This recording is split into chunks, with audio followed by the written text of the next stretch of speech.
The assembly chuckled, then mankind departed in silence, the invitation, the message.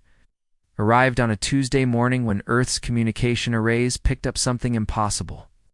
A signal from deep space, not random noise or natural phenomena, but organized patterns that made sense.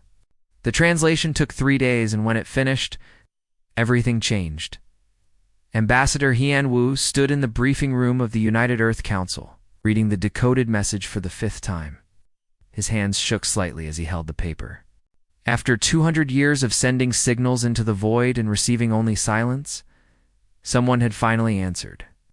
"We are the Galactic Assembly." The message began in perfect English, somehow translated from an alien source.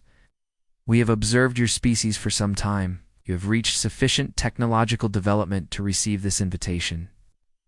You accept, send a diplomatic mission to the coordinates provided. You have 30 Earth days to respond."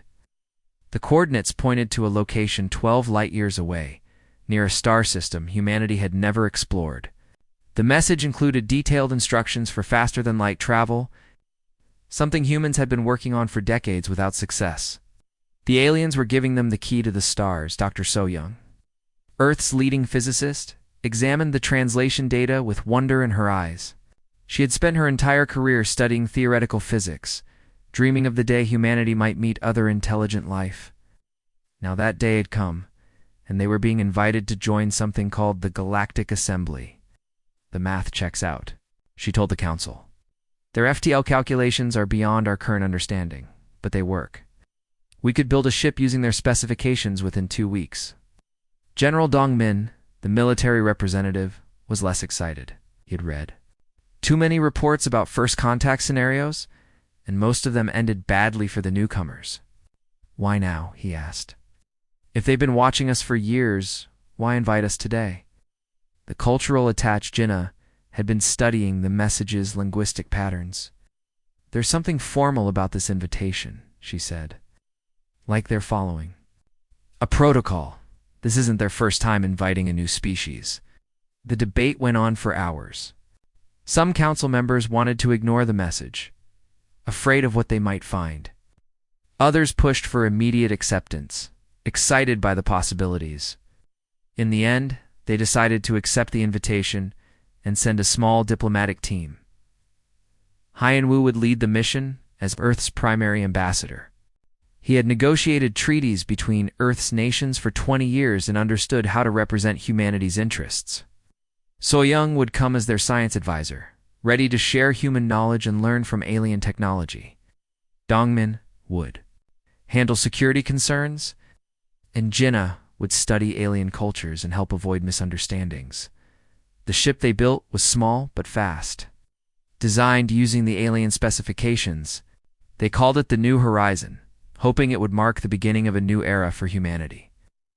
The FTL drive worked exactly as the aliens had described, folding space-time to allow faster-than-light travel. The journey took 3 days. When they dropped out of FTL near the target coordinates, they found something that took their breath away. A massive space station hung in the void, larger than any human city. It was clearly artificial, with geometric patterns that suggested advanced engineering. Ships of various designs docked at different ports, none of them looking remotely human. "My God," So-young whispered as she stared at the station. "Look at the size of that thing. This must house millions of beings." The station sent them docking instructions in the same perfect English as the original invitation. A mechanical voice guided them to a specific port designed for ships their size. As they docked, they could see other vessels through the viewports, each one unique and alien. The airlock opened with a soft hiss, and they stepped into their first alien environment. The corridor was wide and tall, designed to accommodate beings of different sizes. The walls glowed with soft light that seemed to come from the material itself. The air smelled clean but strange, with hints of ozone and something floral. A figure waited for them in the corridor. It was humanoid but clearly not human, with pale blue skin and 4 arms. Its face was elongated, with large eyes that seemed to hold ancient wisdom. It wore robes that shifted color as it moved. "Galactic Assembly," the being said in that same perfect English. "I am Coordinator Veltar. I will guide you to the assembly chamber. They followed Veltar through corridors that curved and twisted in impossible ways. The station's architecture seemed to defy normal physics, with passages that looped back on themselves and rooms that were larger inside than outside. They passed other beings, some walking on legs, others floating or gliding. Each species looked completely different from the others. How many species are part of the assembly? Hyan-Wu asked as they walked. 12 primary members govern the assembly, Veltar replied. Many more serve as client species under their protection. The assembly has maintained galactic peace for 50,000 years. Kana exchanged glances with the others. 50,000 years was longer than human civilization had existed. These beings had been traveling the stars when humans were still. Learning to use fire, they entered a vast chamber with a domed ceiling that showed the stars outside. 12 raised platforms surrounded a central area, each one occupied by a different alien species. The beings on the platforms were unlike anything.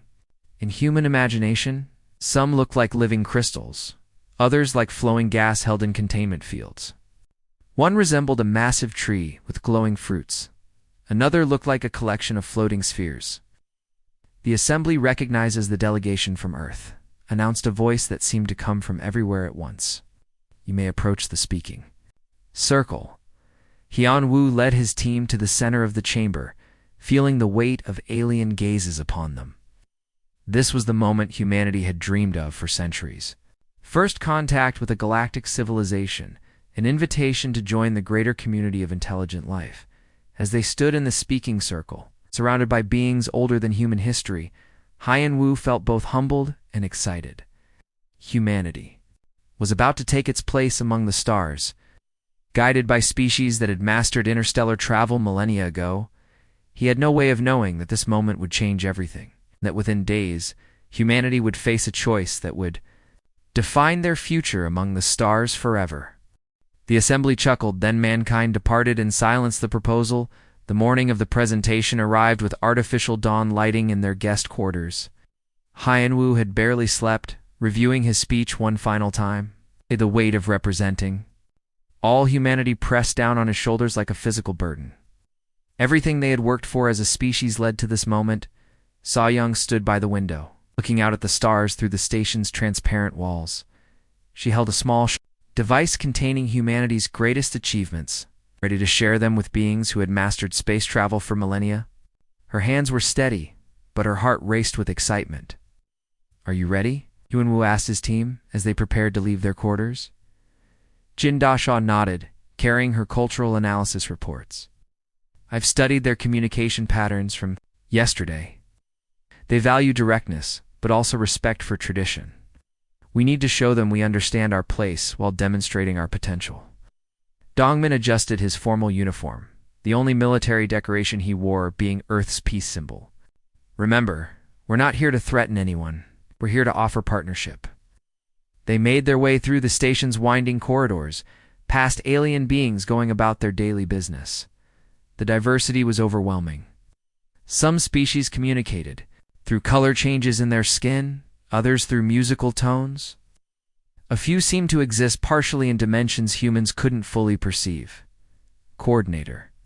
Veltar met them at the assembly chamber entrance. The assembly is prepared to hear your proposal, he said. You have been granted one full cycle to present your case.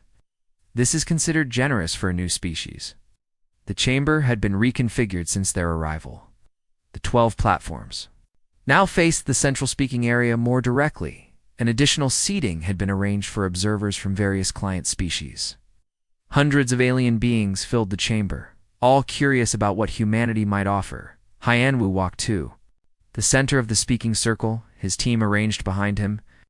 The chamber fell silent, except for the soft hum of life support systems.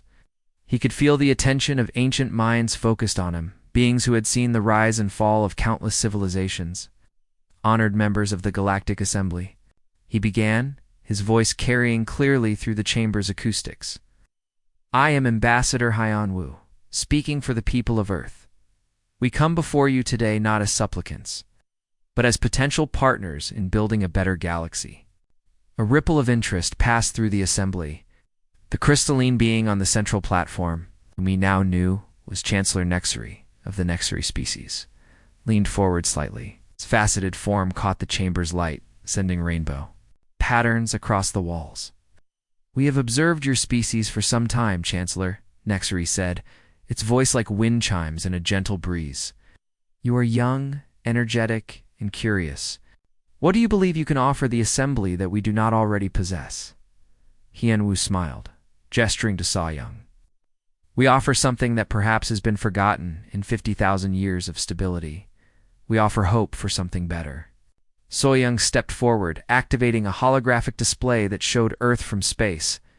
"Our world has faced many challenges: wars, environmental crisis, resource depletion. But we learned to overcome these problems not through conquest or control, but through cooperation and innovation."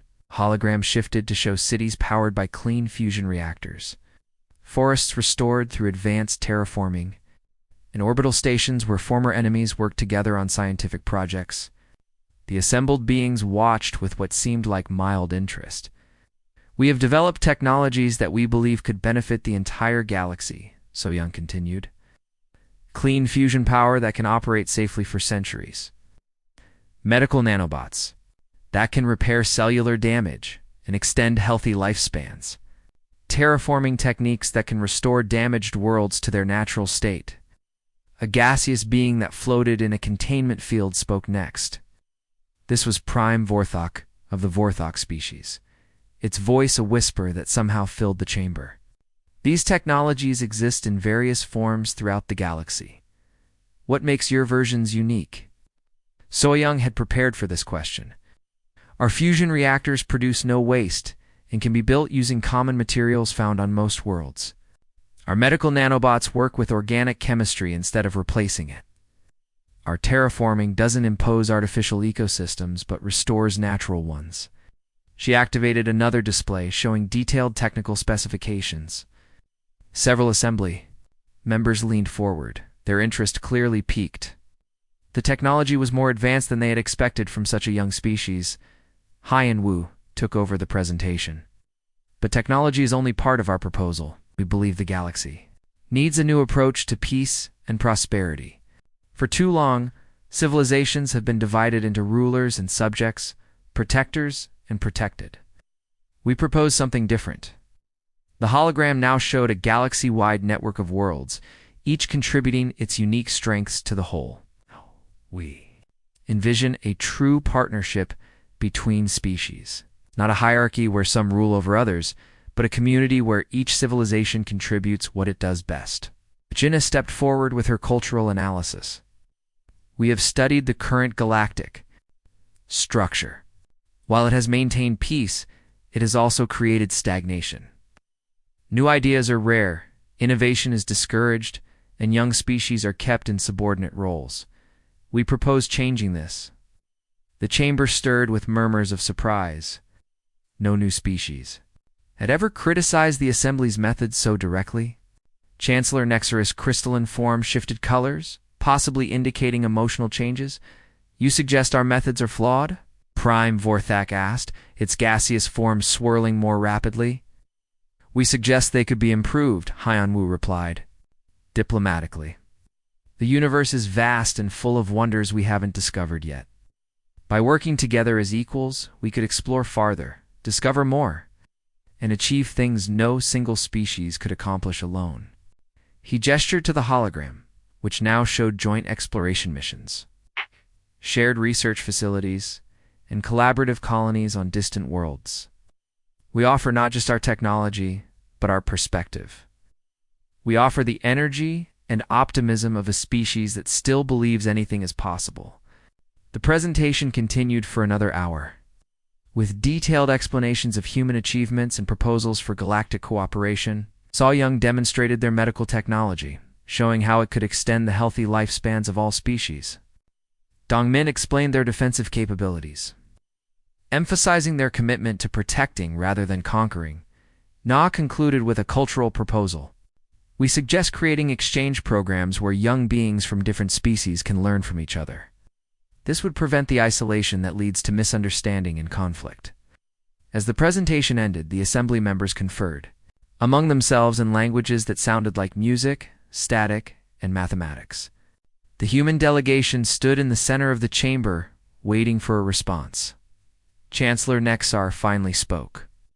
"This is indeed an interesting proposal. We will consider your words carefully. The assembly will deliberate and provide you with our decision." As they left the chamber, Haiyan-Wu felt cautiously optimistic. They had presented humanity's best ideas and technologies to the galactic community. The assembly members had seemed genuinely interested.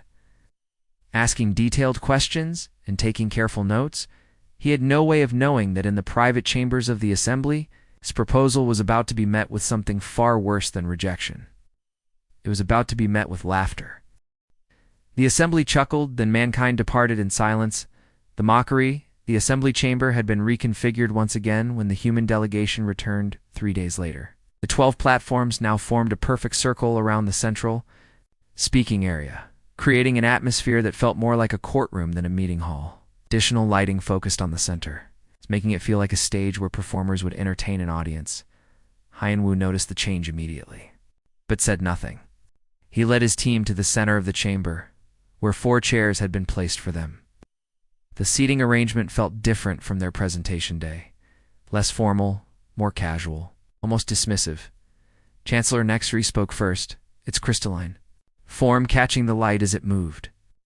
The assembly has carefully considered your proposal. We have reviewed your technologies, studied your cultural suggestions, and discussed your vision for galactic cooperation." The chamber was packed with observers from various species. Soyoung noticed that many of them seemed to be whispering among themselves, creating a low buzz of conversation that hadn't been present during their presentation. Something felt wrong about the atmosphere. "Yeah, your species shows remarkable creativity," Prime Vorthok added, its gaseous form swirling slowly in its containment field. "For such a young civilization, you have developed some interesting ideas about how the galaxy should function." Jinna caught the emphasis on the word young and felt a chill run down her spine. There was something condescending in the way that Prime spoke. Like an adult humoring a child's naive questions about the world. A new voice spoke from one of the platforms. This belonged to Elder Morden of the Keltharian species, a being that resembled a massive tree with glowing fruit hanging.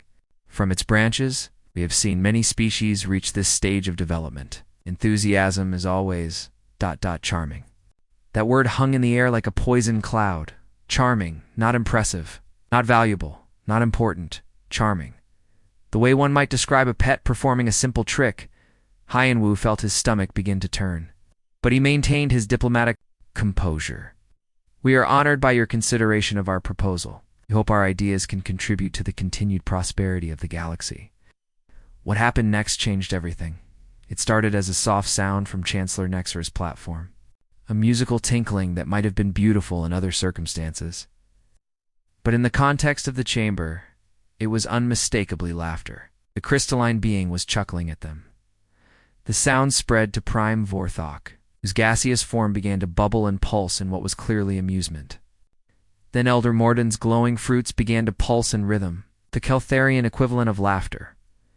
One by one, the assembly members began to laugh. Not cruel laughter, but the kind of gentle amusement adults show when children say something. Particularly naive, the kind of laughter that cut deeper than any insult. The observers in the chamber began to join in. Hundreds of alien beings representing dozens of species, all laughing at humanity's proposal. The sound echoed off the chamber walls, creating a cacophony of amusement at human expense. Soyoung felt her face burn with embarrassment and anger. She had spent months preparing their technology demonstrations, believing she was offering something valuable to the galactic community. Now she realized they had been viewed as nothing more than an amusing curiosity.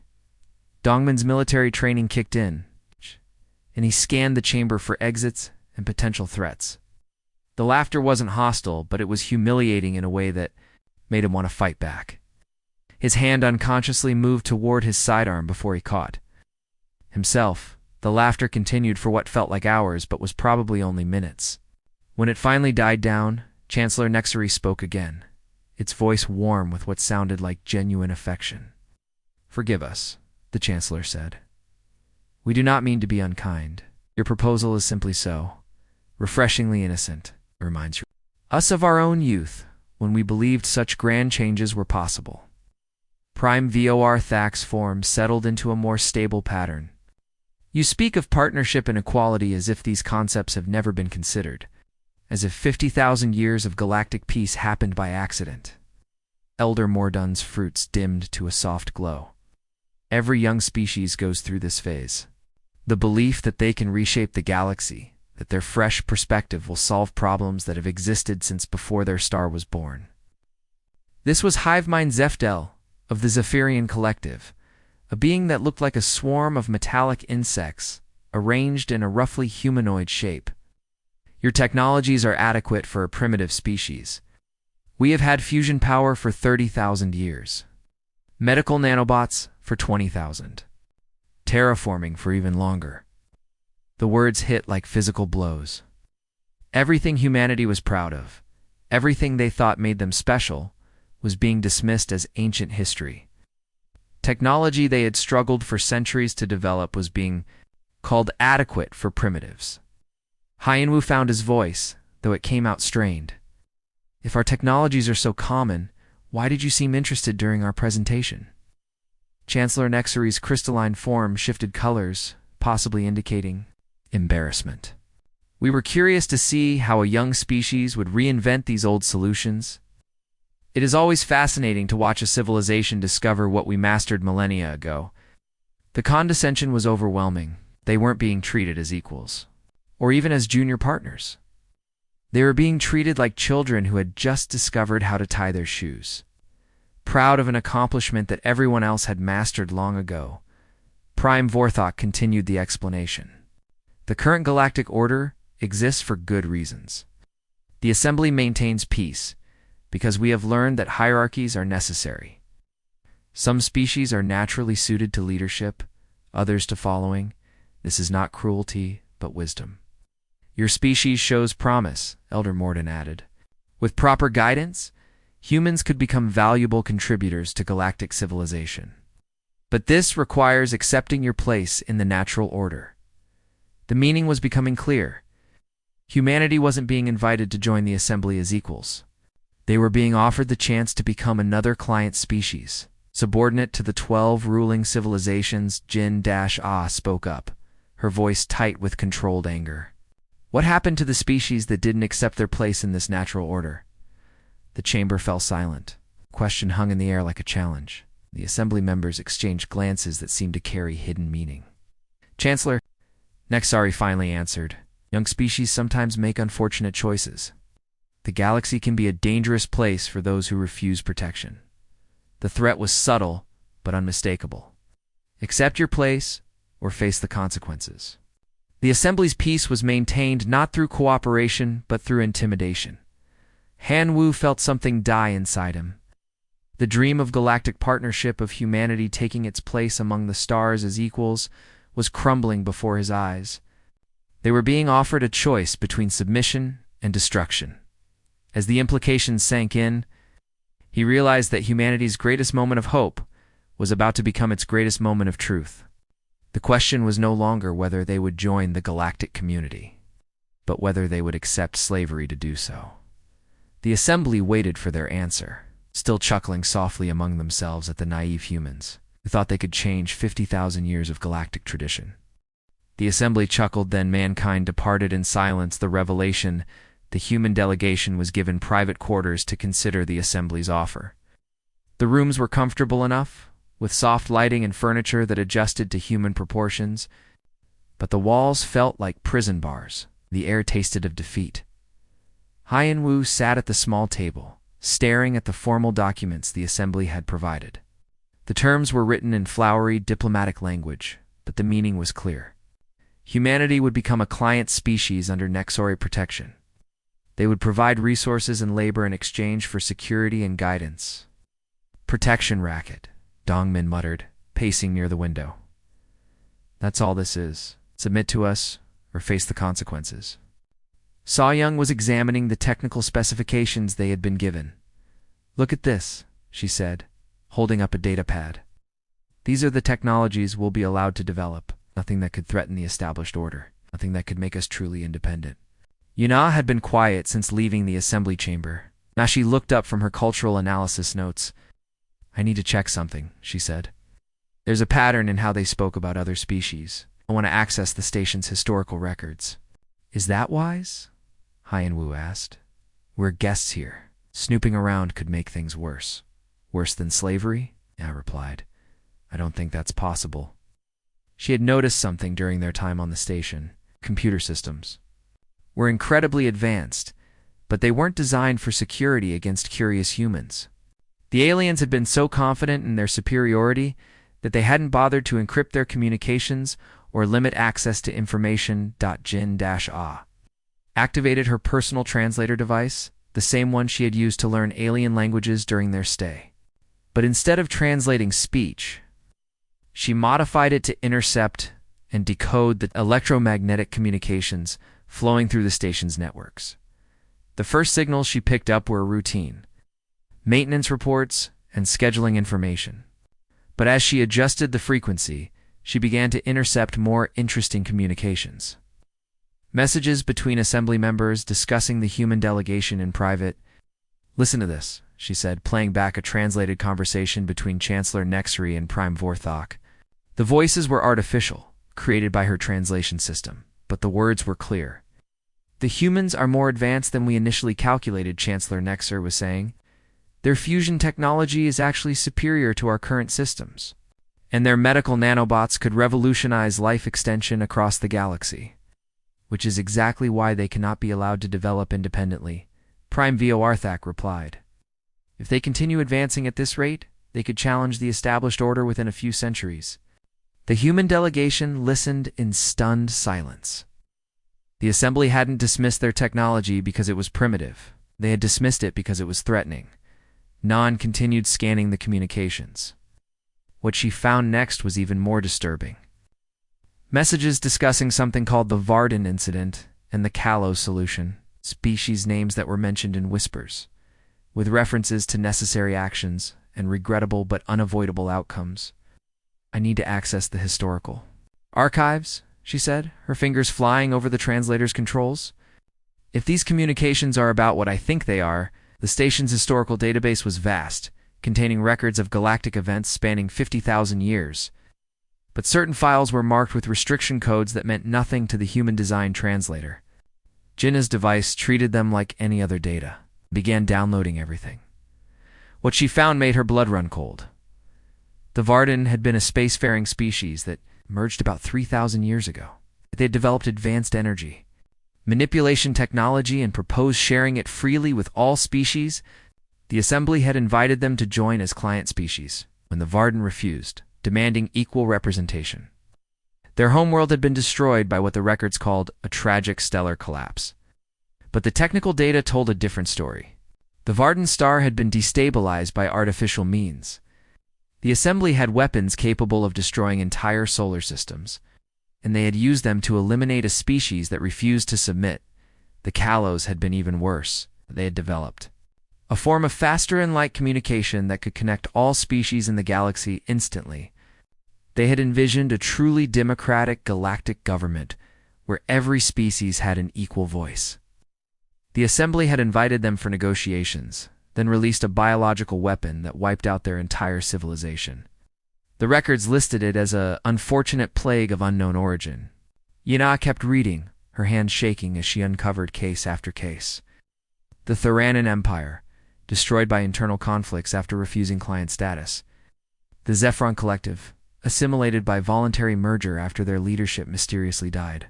The Mordant Republic, whose planets were accidentally sterilized by cosmic radiation bursts. Dozens of species, hundreds of worlds, billions of lives, all erased because they had dared to challenge the Assembly's authority. "We need to see this," she said, connecting her translator to the room's display system. The historical records appeared on the wall, scrolling through 50,000 years of systematic genocide disguised as natural disasters. Hyan-Wu stared at the data in horror. "They're not peacekeepers, they're exterminators." Dongmin was studying the military reports. "Look at this." Every species that developed certain technologies was marked for elimination. Faster than light communication, stellar engineering, advanced AI systems, anything that could threaten the Assembly's control. Sui-Young had gone pale. Our fusion technology, our medical nanobots, our terraforming systems. We've developed exactly the kind of technologies that got these other species killed. The truth was devastating. The Assembly didn't maintain peace through wisdom and cooperation. They maintained it through fear and murder. Any species that showed the potential to challenge their authority was eliminated. Their destruction, hidden behind fabricated natural disasters. Jin-Ah discovered something else in the communications. Recent messages discussing the human problem and contingency plans. The Assembly was already preparing for the possibility that humanity would refuse their offer. They're not just offering us client status, she said. They're giving us one last chance to surrender before they destroy us. The room fell silent as the implications sank in. Earth was 12 light-years away, with a population of 8 billion people. Humanity refused to submit. The Assembly would find a way to eliminate them. A solar flare, perhaps, or an asteroid impact. Something that would look natural to any surviving humans. Hyun-woo stood up slowly, his diplomatic training warring with his human instincts. Everything he had learned about negotiation and compromise was useless here. You couldn't negotiate. With species that had been committing genocide for 50,000 years, we can't accept their offer, he said quietly. Becoming client species would mean the end of human independence. We'd be slaves. But we can't fight them either, Dongmin replied. They have weapons that can destroy stars. Earth has no defense against that kind of power. Sol-Young was staring at the historical records, her scientific mind racing through possibilities. There might be a third option, she said slowly, something none of these other species tried. What? Hyun-woo asked. What if we don't fight them and don't submit to them? She said. What if we just leave? The idea was so simple and so radical that none of them had considered it. Every species that had faced the Assembly's ultimatum had chosen between submission and resistance. None had chosen to simply walk away. But as they looked at the evidence of the Assembly's true nature, that third option began to seem like the only choice that might save humanity from the fate of the Varden, Kalos, and all the other species that had dared to dream of something better. The question was whether they could convince Earth's leaders to abandon humanity's greatest dream in order to preserve humanity's future. The Assembly chuckled, then mankind departed in silence. The decision, the emergency transmission to Earth, took 6 hours to reach home through the quantum communication array. Hyun-woo sat in their quarters, waiting for a response that would determine the future of human civilization. The weight of 8 billion lives pressed down on his shoulders as he stared at the evidence. Jinna had uncovered Sol-Young was running calculations on her portable computer, trying to determine if Earth had any defensive options. The numbers were not encouraging. Even if we started building defenses today, it would take decades to create anything that could stop a stellar weapon, she said. We're completely vulnerable. Dongmin was studying the tactical reports Gina had found. Look at the response. Times, he said, pointing to the data. The Assembly moves fast when they decide to eliminate a species. The Varden were destroyed within 3 months of refusing client status. The Kalos lasted only 6 weeks. Jinna was still monitoring the station's communications. They're discussing us right now, she said, playing back another intercepted message. Chancellor Nexri is asking Prime VOR Thok about preparation schedules for something called Operation Solar Wind. The artificial voices filled the room with casual discussion of humanity's potential extinction. They spoke about destroying Earth's sun like other species might discuss weekend plans. The response from Earth finally arrived. The United Earth Council had met in emergency session, reviewing all the evidence the delegation had transmitted. The message was brief and direct. Earth Council to delegation. We have reviewed your findings. The choice is clear. Humanity will not submit to slavery, regardless of the consequences.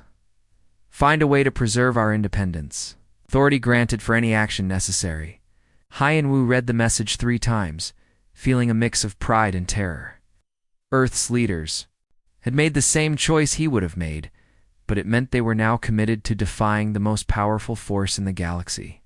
"So we fight?" Dongmin asked. "Can't fight," Soyoung replied. "We'd lose in days, maybe hours." "Then what?"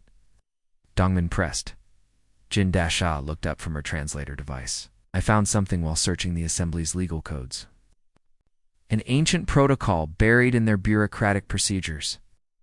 Something called formal withdrawal from consideration." She activated the room's display system, showing a complex legal document written in the formal language of galactic law. It dates back to the early days of the Assembly, when they were still expanding and encountering new species regularly. Hyan-Wu studied the document. The language was dense and filled with legal terminology, but the basic concept was clear. It's an opt-out clause, a way for species to formally reject membership and remove themselves from Assembly jurisdiction. "Has anyone ever used it?" Soyoung asked. Jin-Ah scrolled through the historical records. "No, every species that was offered. Membership either accepted client status or was destroyed. No one ever thought to simply say no and walk away. The protocol was incredibly specific, requiring formal documentation filed through proper channels. Once invoked, the withdrawing species would be permanently removed from Assembly jurisdiction and protection. They would be considered outside. Galactic civilization entirely. It's perfect," Dongmin said. "They can't destroy us for refusing to join if we formally withdraw our application. Their own laws would prevent it." Hyan-Wu said cautiously. "But it also means we'd be completely on our own. No trade, no cooperation, no contact with any galactic civilization." Soyoung was reading through the technical requirements. "We'd need to file the withdrawal within the formal consideration. Period. Once they make their official offer, we have 48 hours to accept or formally withdraw." "What happens after that?" Dongmin asked. "According to this, nothing," Na replied. "The withdrawing species is removed from all Assembly records. They become invisible to galactic law. They might as well not exist." The plan was risky, but it was their only option. They would wait for the Assembly's formal offer, then immediately invoke the withdrawal protocol. It would be a public rejection of everything the Assembly represented. Done in full view of all member species, who spent the next day reviewing the legal documents and preparing the formal withdrawal papers. The language had to be perfect, following ancient protocols that hadn't been used in 50,000 years. One mistake could invalidate the entire process. The summons came the following morning.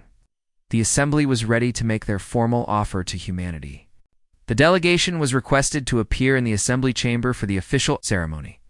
They walked through the station's corridors one last time, carrying the withdrawal documents in a sealed diplomatic pouch. Other beings they passed seemed excited, as if they were about to witness something historic. In a way, they were. The Assembly chamber had been decorated for the occasion. Banners representing the 12 ruling species hung from the ceiling, and additional seating had been arranged for representatives from dozens of client species. This was meant to be a celebration of the galaxy's newest members. Chancellor Nexari stood at the center of the chamber, holding an ornate document case. Today marks a historic moment, the crystalline being announced. For the first time in 300 years, a new species will join the galactic community. The ceremony was elaborate, filled with speeches about cooperation and mutual benefit. Each Assembly member spoke about the wisdom of the current system and the benefits of guided development. The assembled observers applauded politely at appropriate moments.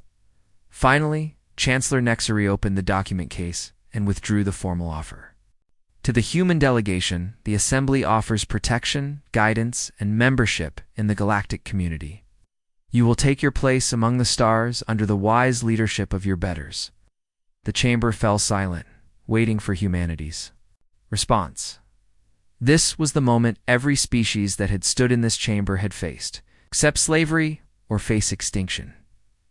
Hyan-Wu stood slowly, the withdrawal documents in his hand. The human delegation thanks the Assembly for this offer, he said clearly. However, we must respectfully decline. Oh. A murmur of confusion ran through the chamber. No species had ever simply declined the Assembly's offer. We invoke the ancient protocol of formal withdrawal from consideration. Heianwu continued, presenting the documents to Chancellor Nexer. Humanity formally withdraws its application for membership in the Galactic Assembly and requests immediate removal from all Assembly jurisdiction. The silence that followed was absolute. For several seconds, no one in the chamber moved or spoke. The Assembly members stared at the withdrawal documents as if they were some alien artifact they couldn't understand. Chancellor Nexer's crystalline form shifted colors rapidly, indicating extreme agitation. This is ... unprecedented. No species has ever invoked this protocol. The protocol exists in Assembly law, Gina said, stepping forward. We have followed all required procedures. The withdrawal is legally binding. Prime Vorthax Gaseous. Form began swirling violently. You cannot simply leave. The galaxy is dangerous. You need our protection. We respectfully disagree, Heianwu replied. Humanity chooses to make its own way among the stars. The Assembly members began speaking among themselves in urgent whispers. This wasn't part of their plan. They had prepared for acceptance or defiance, but not for formal withdrawal. Their own laws prevented them from taking action against a species that had legally removed itself from their jurisdiction. Elder dawns. Glowing fruits pulsed erratically. This is madness. You will be alone in the void. No trade, no cooperation.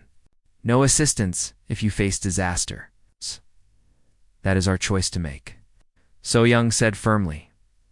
The withdrawal documents were processed through the Assembly's legal system in real time. Ancient protocols that hadn't been activated in millennia came online, formally removing humanity from all Assembly records. Within minutes, Earth and all human colonies were legally invisible to galactic civilization. Chancellor, Nexeri's voice carried a note of desperation. Reconsider this decision. We can negotiate the terms of your membership. Perhaps a more favorable arrangement can be reached. But it was too late. The withdrawal was complete and irreversible. Humanity had chosen isolation over subjugation, and the Assembly's own laws made their choice binding. For the first time in 50,000 years, species had said no to the Galactic Assembly and walked away with their freedom intact. The Assembly chuckled, then mankind departed in silence. The silence in the Assembly chamber stretched on for what felt like hours, but was probably only minutes. Hundreds of alien beings stared at the human delegation, as if they were some impossible puzzle that couldn't be solved. The withdrawal documents lay on Chancellor Nexer's platform like an accusation, their legal weight settling over the chamber like a heavy blanket. Heianwu looked around the chamber one final time, meeting the gazes of beings who had ruled the galaxy for 50,000 years. He felt no anger toward them, only a deep sadness for what might have been. Humanity had come here hoping to join something greater than themselves. Instead, they had discovered that greatness was not always good. We will return to our ship now, he said quietly. His voice carried clearly in the silent chamber. We thank the Assembly for their time and consideration. He turned toward the exit, followed by his team. So-Young carried her data case containing all the technological specifications they had prepared to share. Those gifts would return to Earth unused, their secrets remaining with humanity alone. Dongmin walked with military precision, his hand resting near his sidearm out of habit rather than need. Jana gathered her cultural analysis reports, documentation of a galactic civilization they would never be part of. Wait, Chancellor Nexer called out, its crystalline voice echoing in the chamber. This cannot be your final decision. Surely, you wish to negotiate terms? The human delegation did not stop walking. They did not turn around. They did not acknowledge the words at all. Prime Vorthax, gaseous form swirled with increasing agitation. You are making a terrible mistake. The galaxy is vast and dangerous. Young species do not survive alone. Still, the humans walked in silence toward the exit. Their footsteps echoed in the chamber, marking a rhythm that seemed to count down the seconds until humanity disappeared from galactic civilization forever. Elder. Morden's glowing fruits pulsed with what might have been panic. Your technology could benefit all species. Your medical advances could save billions of lives. Do not take these gifts away from the galaxy. Hyen-Woo paused for just a moment at those words. For an instant, it seemed like he might turn around and respond. The weight of those potential benefits pressed against his conscience. But then he remembered the Varden star, artificially collapsed to destroy an entire civilization.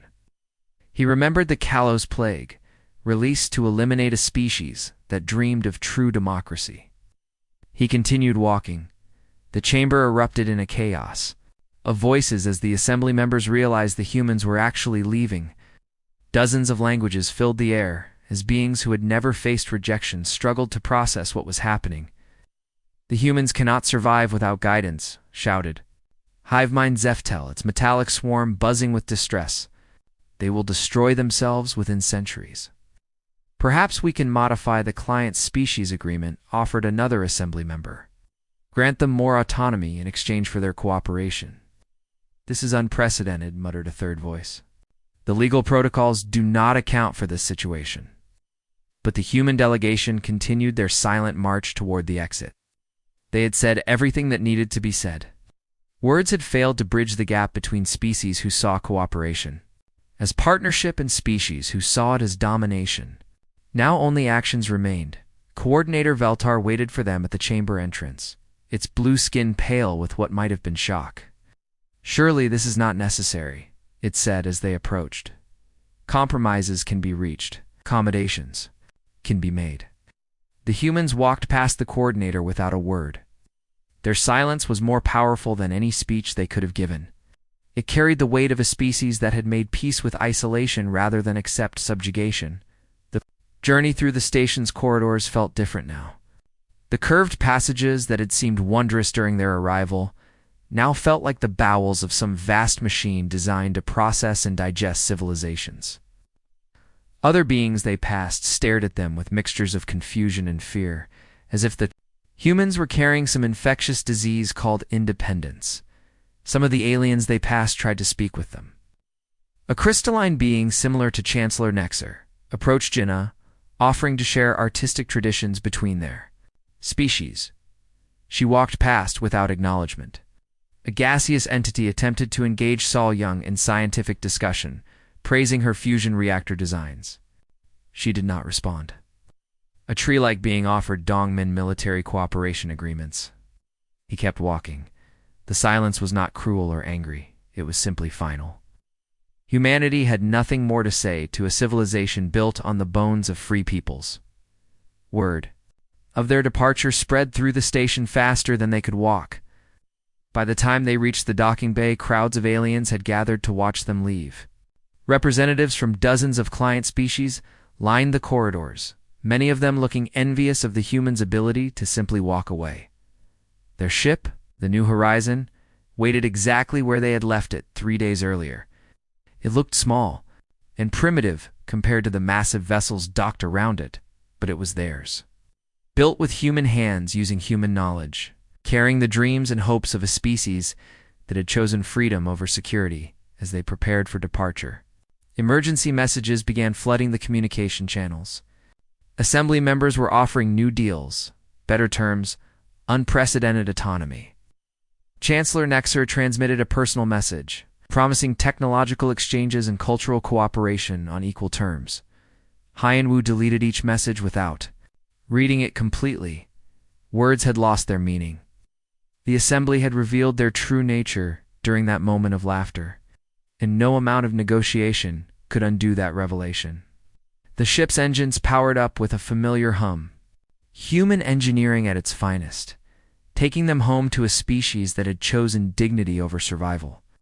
As they pulled away from the docking bay, Hyen-Woo looked back at the massive station through the viewport. Hundreds of alien ships surrounded them, but none moved to intercept. The withdrawal was legally binding, and the Assembly's own laws protected humanity's right to leave. For all their power, the 12 ruling species were trapped by the very bureaucracy they had created to control. Others, the station grew smaller in the viewport as they accelerated toward the jump point. Soon, it was just another star in the void, indistinguishable from billions of others. The communications channels continued to buzz with frantic messages from the assembly, but the humans had already stopped listening as they prepared to jump. Too faster than light speed, Sa-Young looked at her companions. "What do we tell Earth?" she asked. Yanwu considered the question. "How do you explain to 8 billion people that they are now alone in the universe? How do you tell them that their greatest dream had become their greatest nightmare?" "You tell them the truth," he said finally. "You tell them that we are free." The ship jumped to FTL, carrying humanity's delegation back to a species that had chosen isolation over slavery. Behind them, the assembly continued to debate and argue and offer new deals to empty space. For the first time in 50,000 years, the galaxy's rulers had been told no. And for the first time in their ancient civilization, they were beginning to understand that they might have made a terrible mistake. In the depths of space, humanity began planning for a future that belonged to them alone. They had no allies, no protection, and no guidance except their own conscience. But they had something more valuable than all the assembly's promises. They had their freedom, and they would never give it up again.